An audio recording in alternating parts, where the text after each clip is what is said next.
આવે છે। એ તો શિક્ષણની વાતો લાવે છે, બેટી બચાવોની વાતો લાવે છે, વ્યસન મુક્તિની વાતો લઈ આવે છે, રંગ રંગીલો રંગલો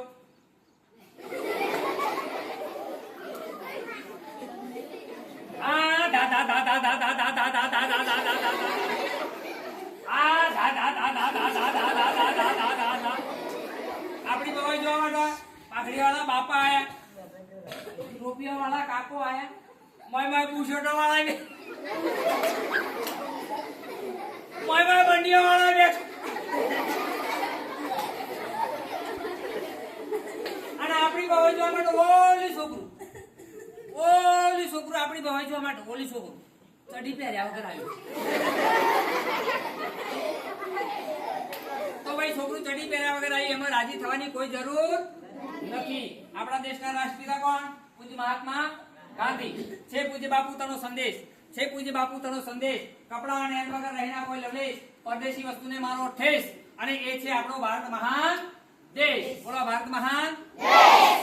ભાઈ કપડું ફાટેલું હોય તેને શાંતિથી પહેરી શકાય, પણ કપડું ગંદુ ચાલે નહીં। માટે બોલો ગંદવાડ ત્યાં મંદવાડ, ગંદવાડ ત્યાં મંદવાડ, ગંદવાડ ત્યાં મંદવાડ, સ્વચ્છતા ત્યાં પ્રભુતા, સ્વચ્છતા ત્યાં પ્રભુતા, ગામ ગામની આબરૂ અને ઘેર ઘેર બનાવો એક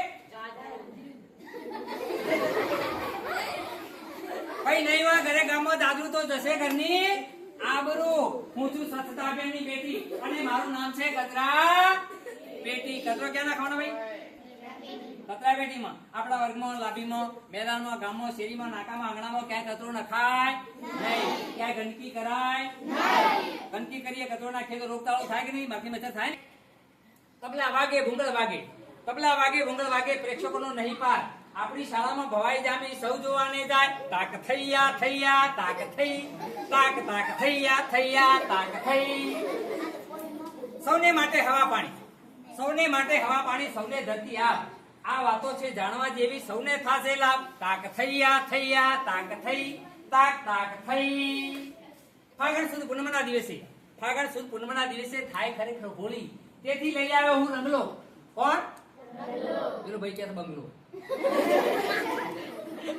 ફાગણ સુદ પૂનમના દિવસે થાય ખરેખર હોળી, તેથી લઈ આવ્યો હું રંગલો। રંગ તણી રંગોળી, રંગ તણો વેપાર કરું નહીં રંગોનો પાર, તેથી હું કહું છું ઓય રંગલ્યો, ઓય રંગલ્યો, કોઈ રંગલ્યો રંગલ્યો ને રંગલ્યો। તમને એમ થશે કે રંગના ઢબલા નથી, રંગના પીપળા નથી, રંગ કરવાના કૂતરા નથી, અને કહે છે કે રંગલ્યો રંગલ્યો, પણ રંગ છે અમારી વાતોમાં, રંગ છે અમારી જાતોમાં, રંગ છે પૂનમની રાતોમાં, રંગ છે આજના શિક્ષણમાં, રંગ છે સ્વચ્છતામાં, રંગ છે વ્યસન મુક્તિમાં, રંગ છે બેટી બચાવોમાં, અને રંગ છે આપણા આચાર્ય સાહેબના દાળ ભાત ને લાડુઓમાં।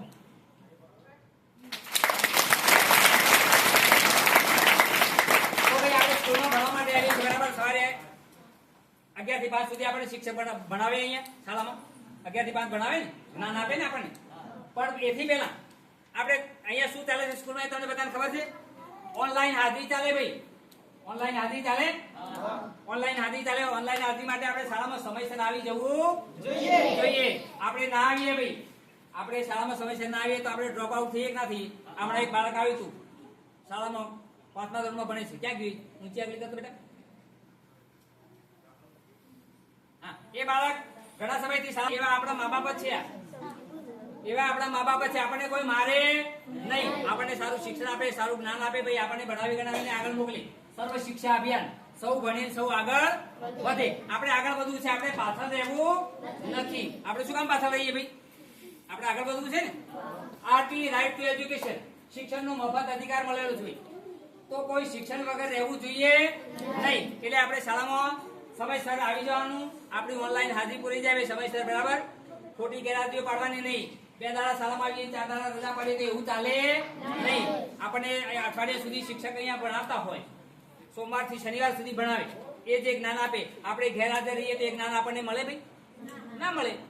પછી આપણને અહીંયા ગુરુ અહીંયા શાળામાં ભણાવતા હોય, શાળામાં અહીંયા ગુરુજી